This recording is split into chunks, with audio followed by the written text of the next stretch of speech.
तेजस्विनावधीतमस्तु मा विद्विषावहै। ॐ शान्ति शान्ति शान्तिः।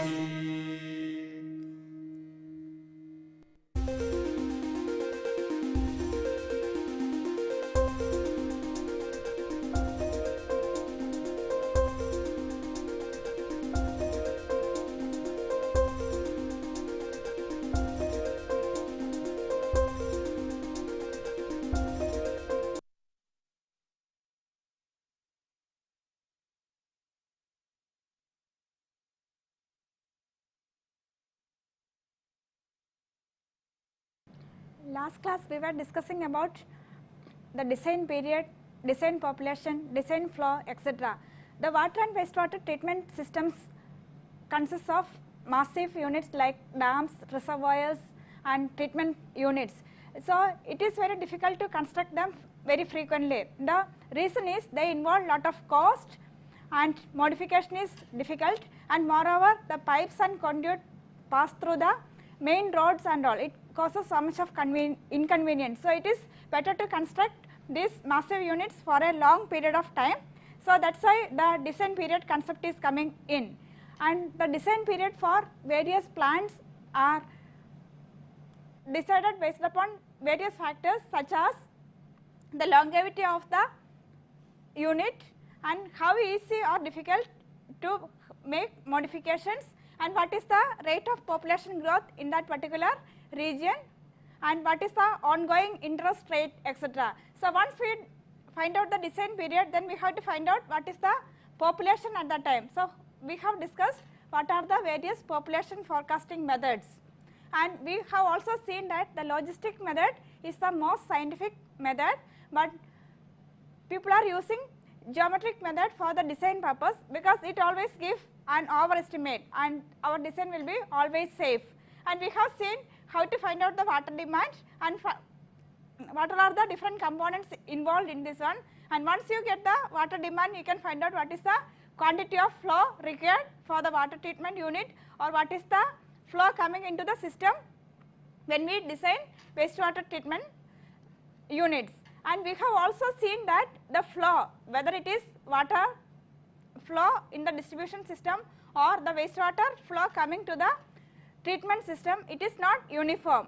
It will be varying daily, monthly, seasonally, yearly. So we can find out what is the average flow, what is the minimum flow, what is the maximum flow, what is the peak factor, and depending upon the units whatever you are designing, you can find out which one we have to use for the design of that particular unit. These are the things we have discussed in the last class.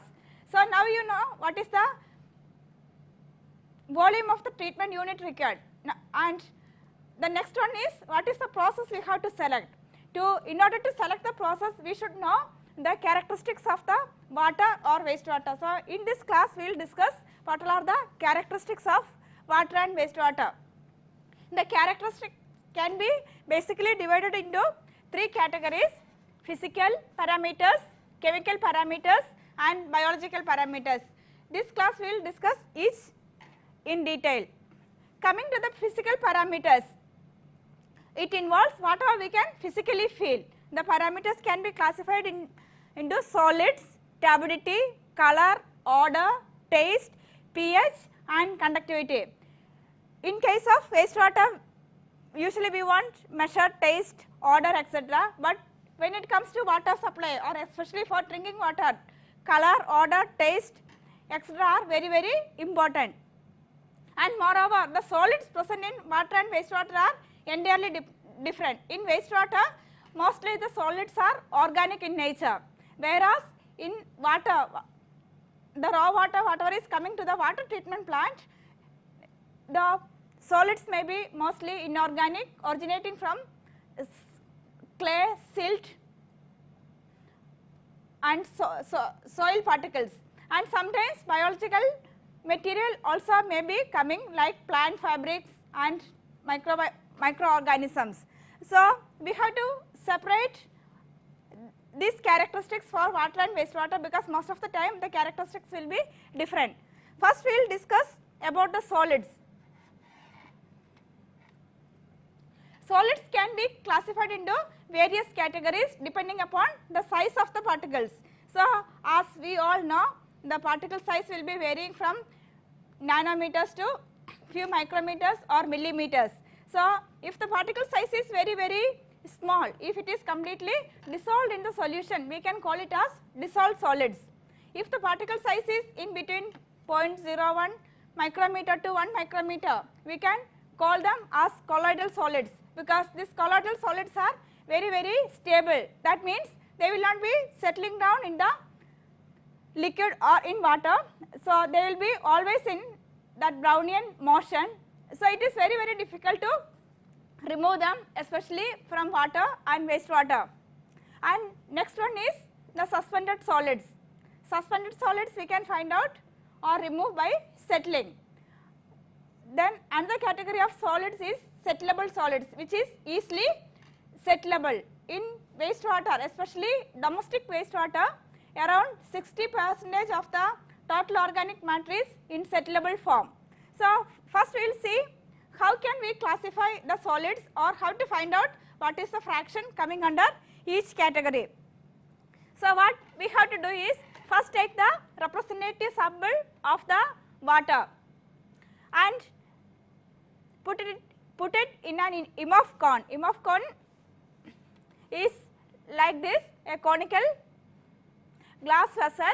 So, what we have to do is take the representative sample of the wastewater 1 liter and pour it in the IMOF cone and allow it to settle for 1 hour.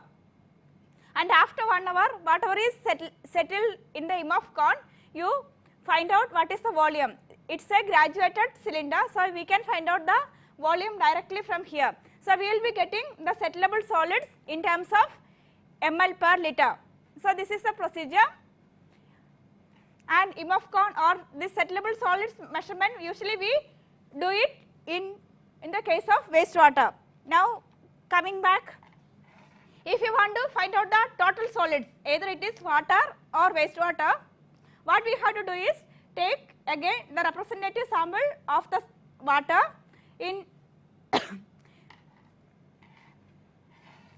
a container and evaporate the water completely, so that all the solids present in the water will be remaining in the container. So, take the weight of the container before pouring the water, and after complete evaporation, then what is the weight difference coming? We can find out what is the total solids. For example, if you have the initial weight equal to W1, and after evaporation of x ml of water, the weight is W2. So, total solids equal to W2 minus W1 into 1000 divided by x. This one will take it as milligrams, this also will take it as milligrams, then you will be getting it as milligrams per liter. This is the way to find out the total solids. And if you want to find out the suspended solids, what we have to do is take a known volume of the representative sample of the water and pass through a glass fiber filter. The process usually used in wastewater according to standard methods is, as per standard methods,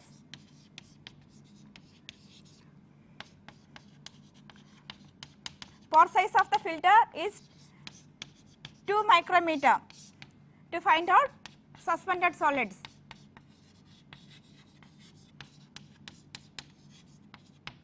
Okay. So, what you have to do is, before doing the filtration, you have to find out the weight of the filter paper, and while doing this experiment we have to be careful. Sometimes the filter paper may be having some soluble components, So, before doing the analysis or the experiment, first soak the filter paper in distilled water and allow the soluble part to get dissolved in the water. Again try it in the oven, put it in the desiccator, cool it back to room temperature and take the weight, then use it for filtration, and after the filtration again put back it into the oven, allow it to dry at 104 degrees centigrade, then take the weight. So, this is the way we can find out the suspended solids.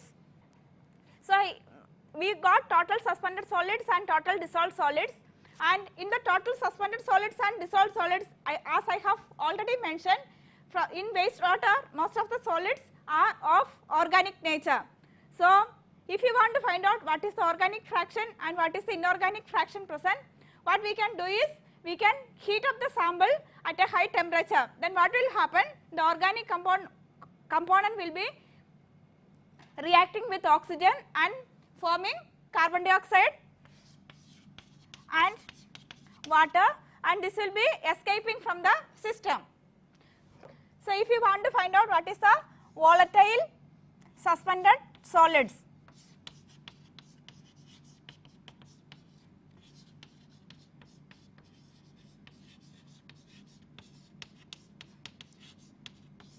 if you want to find out the volatile suspended solids, what we have to do? We have already filtered the water and you got the total suspended solids. Put that filter paper in the oven at or in the muffle furnace at 500 plus or minus 50 degree centigrade. At this temperature what will happen? All the organic matter will be volatilizing and all the inorganic components will be remaining. So, you take the weight before and after putting in the muffle furnace. So, the difference will give you what is the volatile compound present in the filter paper. That means total suspended solids minus whatever is left over, you will be getting volatile suspended solids. So, whatever is left over in the filter paper, that is nothing but the inorganic component. So, we call them as fixed suspended solids. So, now we have seen how to find out the total solids, total suspended solids, fixed suspended solids and volatile suspended solids. In the similar way, we can find out what is the volatile dissolved solids and fixed dissolved solids. Volatile dissolved solids, how can we find out? What we have to do is the container what we have used for evaporating the total sample, you have to keep it in the muffle furnace. So, usually we use platinum crucibles or silica crucibles for this purpose. Silica crucibles or platinum crucibles which can sustain high temperature.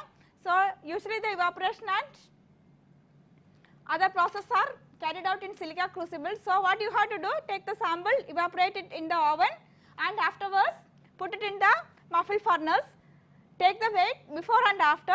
So, whatever is lost in the muffle furnace, that will give you the volatile dissolved solids. This is volatile dissolved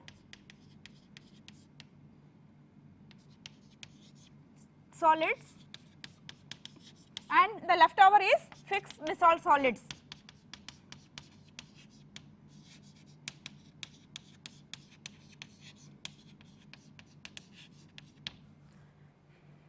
So, we have seen what is the volatile suspended solids, fixed suspended solids, volatile dissolved solids, fixed dissolved solids. Now, from this one we can find out what is the total volatile solids and total fixed solids. Total volatile solids TVS is nothing but volatile suspended solids plus volatile dissolved solids. So, this will give you total volatile solids and total fixed solids is equal to fixed suspended solids plus fixed dissolved solids, and total solids Ts will be equal to total volatile solids plus total fixed solids. So, we can find out all the components of the solids from the water or wastewater. Why we want to find out all these components? Because when we design the treatment units, okay, we have to know what is the component present as suspended part, what is the component present as colloidal part, and what is the component present as dissolved solids, because the treatment process for various particles, for various particle removal are entirely different. For example, the suspended solids we all know it will be settling very fast, so we can go for some physical unit just like sedimentation for the removal of suspended solids, whereas colloidal particle removal is very difficult, so we may have to go for physico-chemical processes, and for the dissolved solids removal you have to go for chemical processes or adsorption, ion exchange, etc. in case of water treatment, whereas in case of wastewater treatment, okay, if you go for biological processes also, the design criteria will be changing depending upon the nature of the solids. So, this picture shows clearly how we can find out the different components of the solids. Okay, this I have already explained, I will once again explain. This is the sample. So, evaporation you will be getting the total solids, immersion cone, and allowing it to settle, then you will be getting the settleable solids.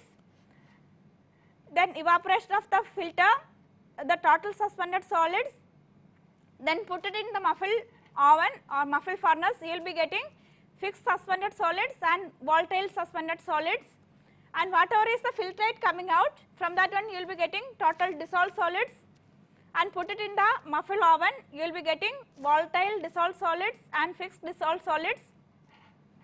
So, you take the sum of fixed suspended solids and fixed dissolved solids, you will be getting total fixed solids, and volatile suspended solids plus volatile dissolved solids, you will be getting total volatile solids, and if you take the sum of total volatile solids and total fixed solids, you will be getting total solids.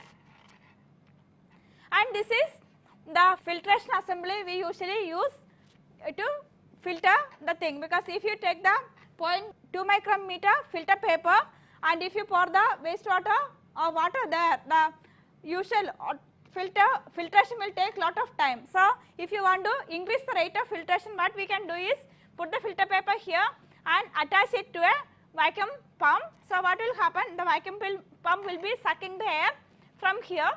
So, the filtration rate will be much faster, and this is the filter paper usually we use for this purpose, and this I have already explained to you. Now, we will come back to the next physical parameter, that is turbidity.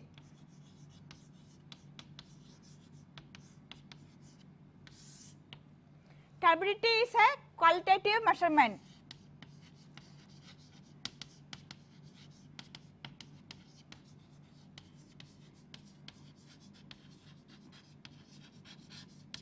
Turbidity is a qualitative measurement of solids. It will not give you any quantity. For example, if you have clear water, in that one if you put a pebble, a small pebble, what will be the turbidity? The water will be very clean and you will not be getting any turbidity there. But if you crush that pebble into fine particles and put it into the water, what will happen? The turbidity will be very high. So, if you take the total solids, in both the cases you will be getting the same value, but the turbidity will be entirely different in both the cases. So, this means turbidity is depending upon the nature and size of the particles present in the water sample we are considering. So, that is what I told, that it is a quantitative qualitative measurement, not a quantitative measurement. So, how the turbidity is caused? Okay. The turbidity is caused basically due to colloidal particles. So, what will happen if the particles are present in the water or the wastewater? What will happen? It will not allow the passage of light completely. So, if you want to find out the turbidity of the water, how can we measure? heat. Okay. So, by measuring the absorbance of light through that water sample, we can find out the turbidity. And if turbidity is there in the water, how it is going to affect? Okay. Turbid waters are not pleasing. So, it is essential to remove the turbidity. Moreover, if you consider the drinking water, when we go for disinfection and all, these turbid particles will affect the efficiency of disinfection, because the colloidal particles, whatever is present, particles that will be acting as a shelter for the microorganisms, so it will not be getting exposed to the chemical dose. So, most of the time the disinfection will not be effective, and another reason is this can be acting as the adsorbents for many dissolved chemicals, and that will be harmful to us. And if in case of wastewater treatment, if you go for oxidation bonds and all, okay, if the turbid water is there, the passage of light will not be proper and it will be affecting the aquatic system. So, how can we measure the turbidity? So, there are two different methods. In earlier days, people were using Jackson turbidity meter. Here, the meter was consisting of a graduated cylinder and a standard candle. The standard candle was put in a black metallic sheath, so that the light can be visible only from the top of the arrangement.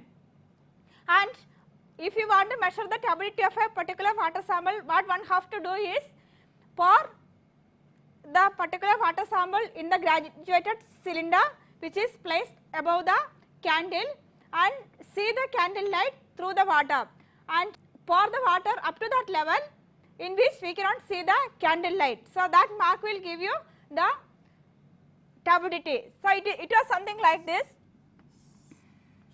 Here there is as a standard candle, and here we place the graduated cylinder and see the light from the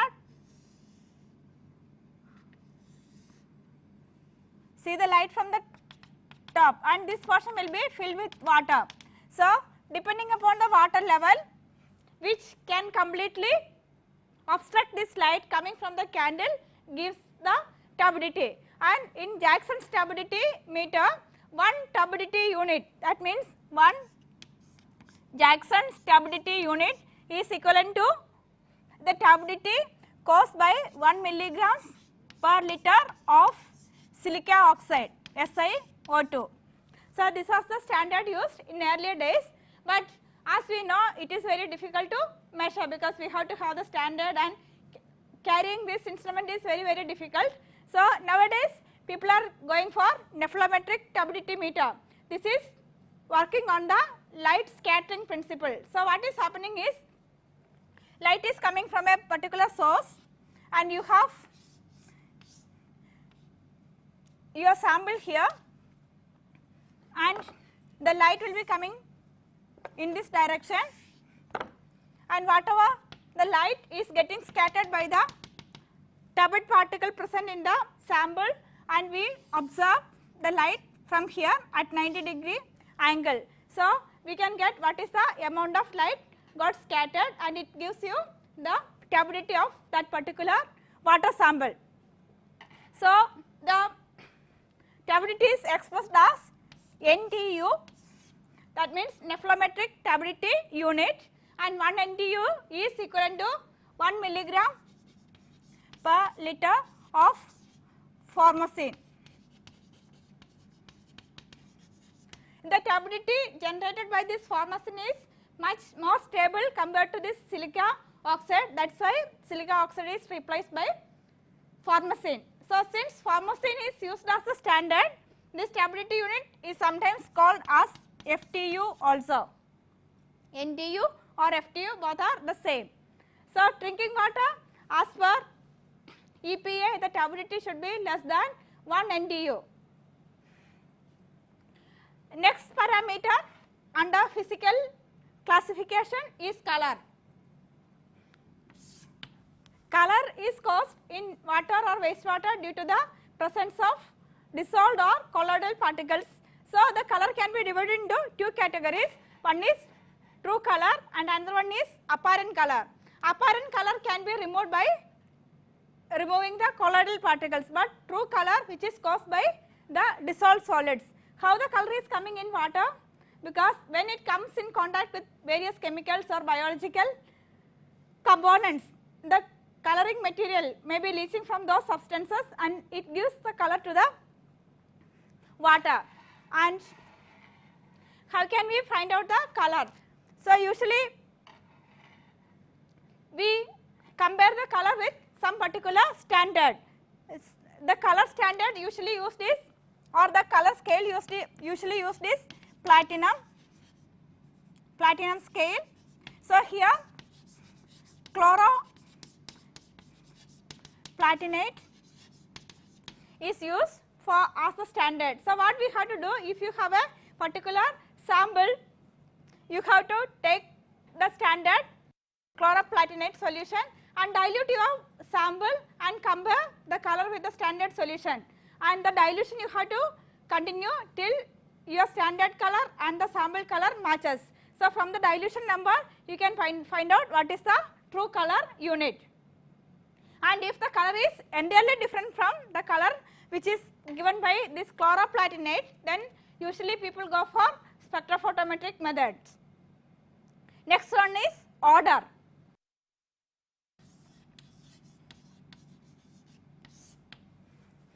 None of us like to have any odorless water for our use. So how we can measure this odor? Whether any standard method is there, okay? And we all are aware that this odor, the intensity will be varying from person to person. So it is not a true measurement. So the odor is usually represented as threshold odor number, and this will be again varying from person to person depending upon their sensitivity to the odorous compound. So how to find out this threshold odor number? What we have to do is take the odorous sample and dilute it till you won't get any odor. So what we have to do is, say we have a ml of odorous sample and we are diluting it, and total with b ml of odorless water, and another condition is A plus B is equal to 200 ml. So for example, if you take A as 1 ml, okay, you add to 199 ml of dilution water or distilled water, then smell the sample and find out whether any smell is coming. Or what you do is start from the higher level, take 50 ml of your sample and add 150 ml of the dilution water, then you can find out whether the odor is coming. So the odor number at that case is A equal to 50 ml and B equal to 150 ml. So your threshold odor number will be equal to A plus B divided by A. So this is 200 divided by 50 equal to 4. So as the volume of A decreases, your threshold odor number will be increasing. That means you have to dilute it more times to get odor free sample, and for drinking purpose it is recommended that the threshold odor number should not be more than 3. So if you supply any water more than 3, there will be objection from the people, okay, because people can recognize the odor very easily. Now coming to the color of the wastewater, till now we were discussing about the color of the water sample. The color of the wastewater will be either grey color or black color. So if grey color means the water is non-septic and black color means it is septic sewage.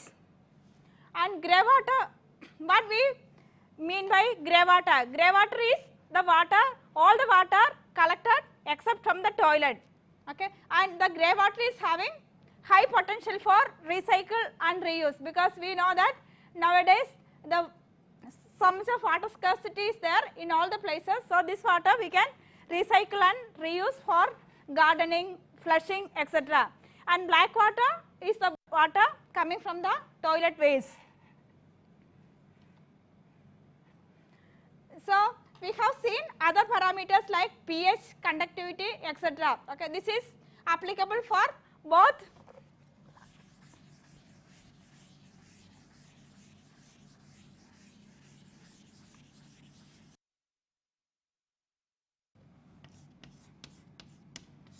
water and wastewater. What is this pH? pH, as all of us know, it is nothing but negative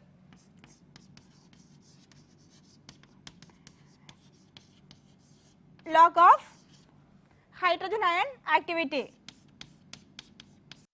So, this is same as the concentration in dilute solutions, and in concentrated solution the concentration and activity will be different. So, what we have to remember is it is the negative logarithm of the hydrogen ion concentration present in the system. And coming back, what is the conductivity?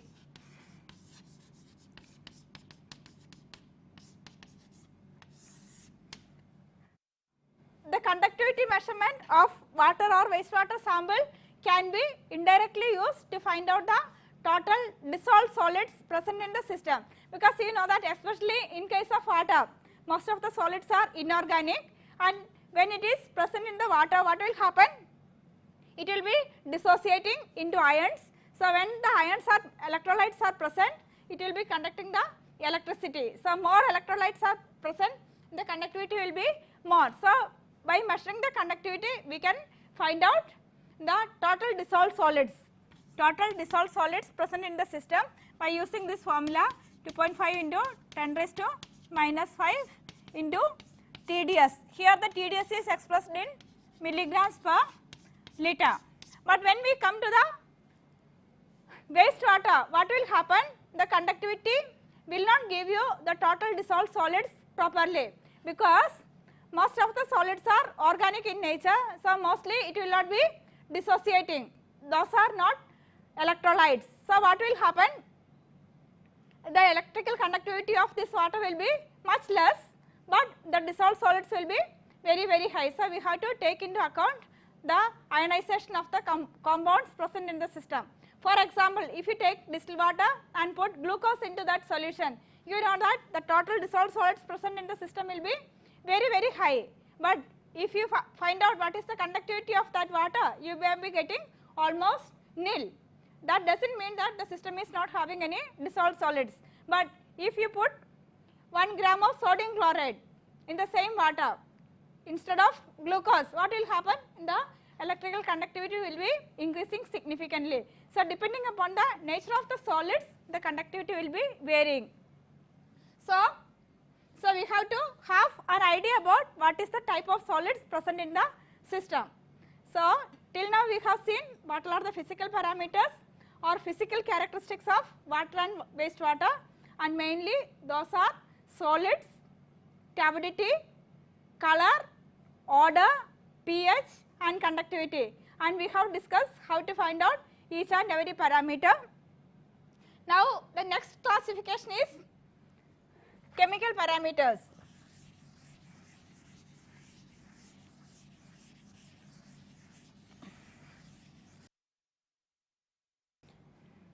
Chemical parameters involves biological oxygen demand, chemical oxygen demand, total organic carbon, theoretical oxygen demand. This all gives you the organic components present in the water or wastewater. Then other things are nutrients, toxic compounds, alkalinity, hardness.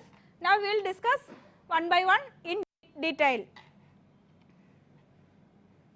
So, chemical parameters we can again classify into two categories, especially this is very important in the case of biological wastewater treatment systems, because when we decide to go for a treatment unit, we have to decide what type of a treatment you have to provide, either it is a biological process or a physicochemical process or the combination of biological and physicochemical. How can we find out that one? It will be decided based upon the characteristics of the wastewater, basically the chemical characteristics of the wastewater, whether the components or the pollutants presented are biodegradable or non-biodegradable.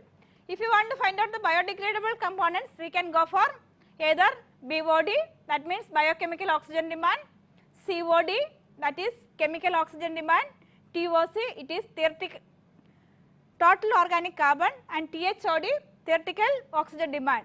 And if all the waste or the pollutants contain organic components and they are non-biodegradable, then we can measure the concentration by chemical oxygen demand, total organic carbon, or theoretical oxygen demand.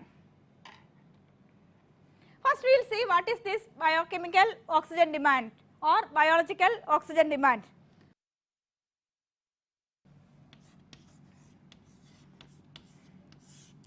This is nothing but the oxygen demanded by the microorganisms during the degradation of the organic component present in the water or wastewater into carbon dioxide and water at a particular temperature and a particular incubation period. So once again I will tell the definition. The oxygen demand by the microbes during the degradation of organic matter to carbon dioxide and water under aerobic condition at a particular temperature and incubation period. That means this temperature is important, incubation period is important, and aerobic condition is important, and microorganisms are important. If all these parameters are there or all these components are there, then only you will be able to measure the biochemical oxygen demand. So this is what is happening in a standard BOD. So standard BOD we measure at 20 degrees centigrade and 5 days, and it gives the pollution strength of the wastewater. That means basically this was used to find out the pollution status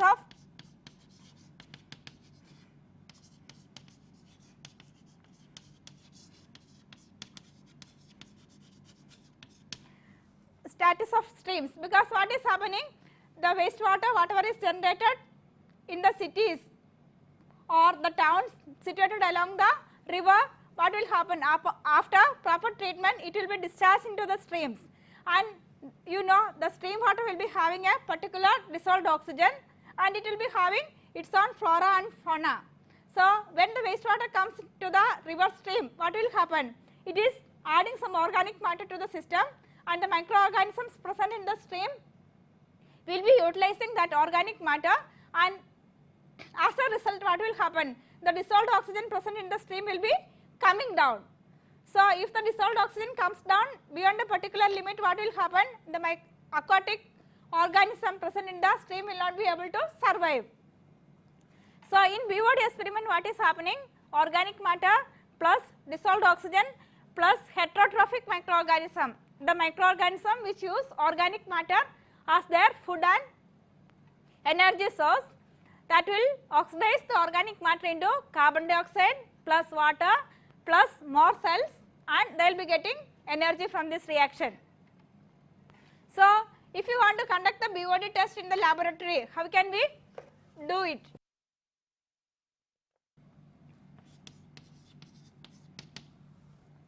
So we have to provide certain conditions.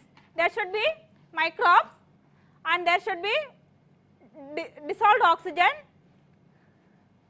in the system, and the dissolved oxygen should be sufficient for the consumption of microorganism for the decided incubation period. For example, if you want to find out the BOD 5, that means 5-day BOD, so the dissolved oxygen present in the system should be sufficient for the microorganisms to sustain for 5 days. And you know we are providing we are providing organic matter and dissolved oxygen, and the microorganisms has to grow. So what is the other requirement? The microorganism should get enough nutrients for the growth. So whenever we do the BOD test, you should have dissolved oxygen, organic matter, microorganism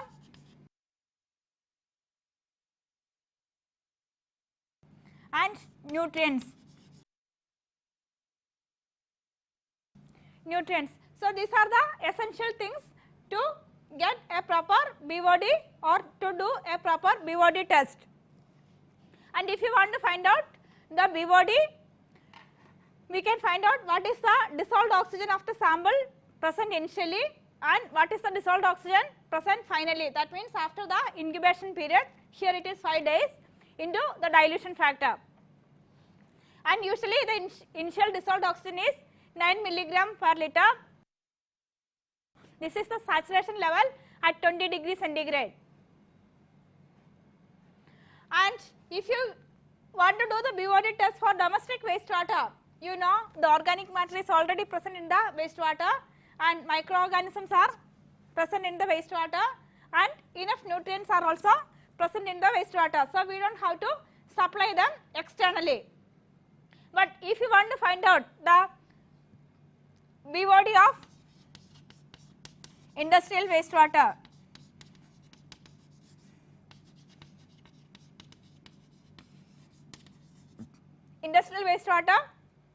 depending upon the industry, there may not be any nutrients or there may not be any microorganisms. So, in this case, we have to add these microorganisms and nutrients externally.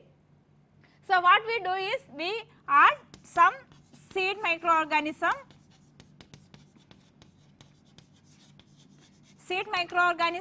and nutrients to the dilution water. Then only you will be getting a BOD result. Or another example I can tell you, you take a sterilized bottle with sterilized glucose solution. So, glucose, all of us know it is an organic matter and it is very easily degradable. So, if you put that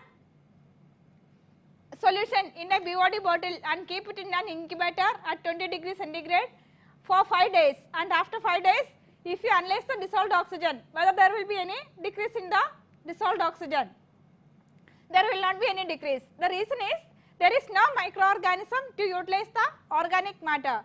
So, microorganisms are very essential for the BOD.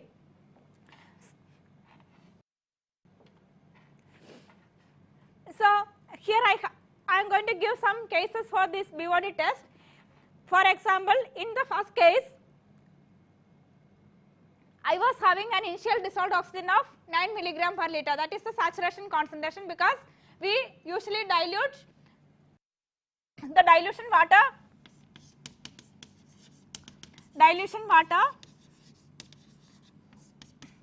it will be aerated and we will be adding the seed microorganisms and the nutrients. So, most of the time it will be having very high dissolved oxygen in the rate of 8 to 9 milligrams per liter. So, here we are assuming we have an initial dissolved oxygen of 9 milligram per liter and final dissolved oxygen of 5 milligrams per liter, and I did not have any dilution, it is almost a pure water sample. So, my BOD is 9 minus 5 into 1, that is 4 milligrams per liter. And in the second case, my dissolved oxygen final after 5 days incubation, my dissolved oxygen was 0 milligram per liter. So, is it possible to calculate the BOD of that particular sample? According to the formula, we will get BOD equal to 9 minus 0 into 1, that is 9 milligram per liter.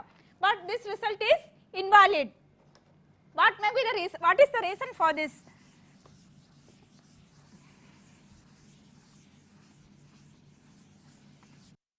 So, initially DO initial was 9 milligram per liter and after 5 days DO final 5 milligrams 0 milligrams per liter. So, we do not know whether the dissolved oxygen whatever is present in the system was sufficient for the microorganisms. So, there was not enough dissolved oxygen present for the microorganism, that is why entire dissolved oxygen was consumed within 5 days. So, whatever result we are getting here, it will be underestimating the BOD, biochemical oxygen demand, because we do not know what was required by the microorganism. So, we cannot use this data at all. So, in that case what we have to do? We have to dilute the sample so that the organic matter present in the water will be getting diluted. So, the oxygen requirement will be reduced. The reason is this is the maximum amount of oxygen we can provide in the dilution water. We cannot get a concentration more than that. So, within 5 days they can consume maximum 9 minus 1 milligram per liter. So, this is the condition we have to dilute the sample, and for any BOD test to be valid, the dissolved oxygen final should be less than 1 milligram per liter, should not be less than. That means after 5 days at least 1 milligram per liter of dissolved oxygen should be left over in your BOD bottle. Then we can make sure that the DIVA water we have provided was sufficient for the microorganisms.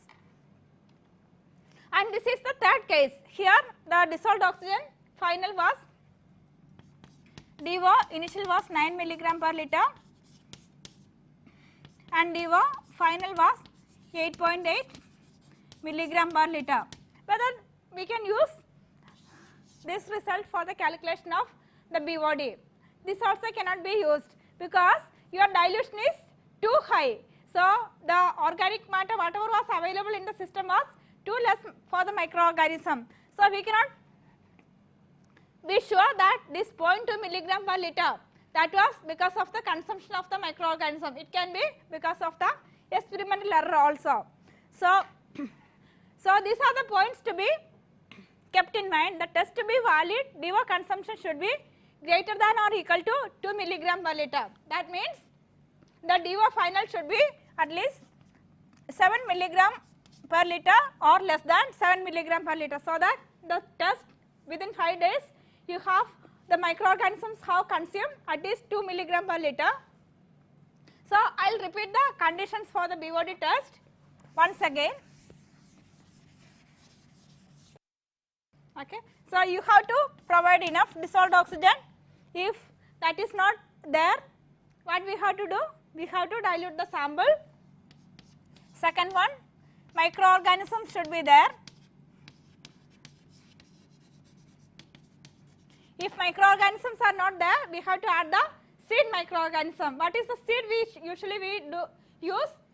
Nothing but the settled domestic sewage, because the domestic sewage will be containing around 10 raised to 6 to 10 raised to 7 microorganisms per milliliters. So, if you use that as seed, you will be getting enough microorganisms in the system. Then third one is nutrients. This is not required for domestic wastewater, but industrial waste and all we have to add externally the nutrients. Then fourth one is the dilution. When you select the dilution, the DIVA consumed during the 5-day period should be greater than or equal to 2 milligram per liter, and DIVA final should be greater than or equal to 1 milligram per liter. So, if you satisfy these conditions, your BOD results are valid, otherwise you have to repeat the experiment. So, now we will see how can we find out you got the BOD result. So, how can we calculate what is the total organic matter present in the system, and how can we use this data for the design purposes.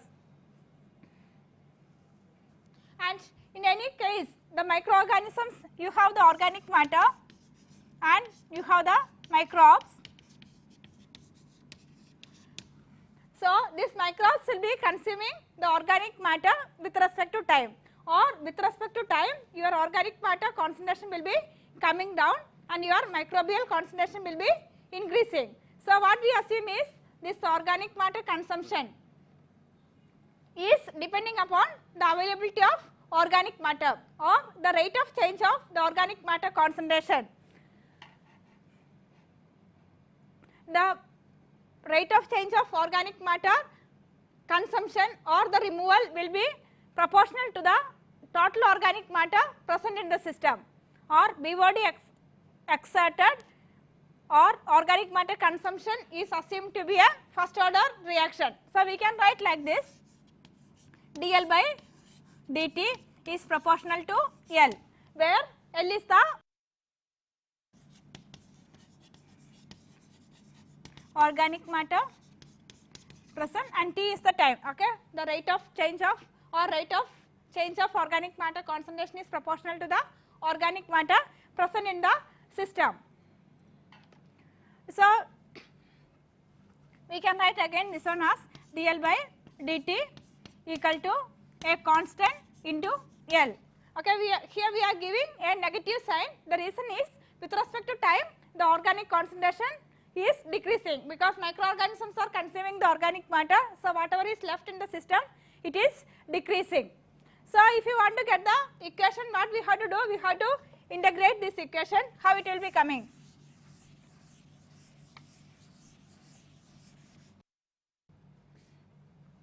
So, we can integrate this one, dl by L equal to minus kT.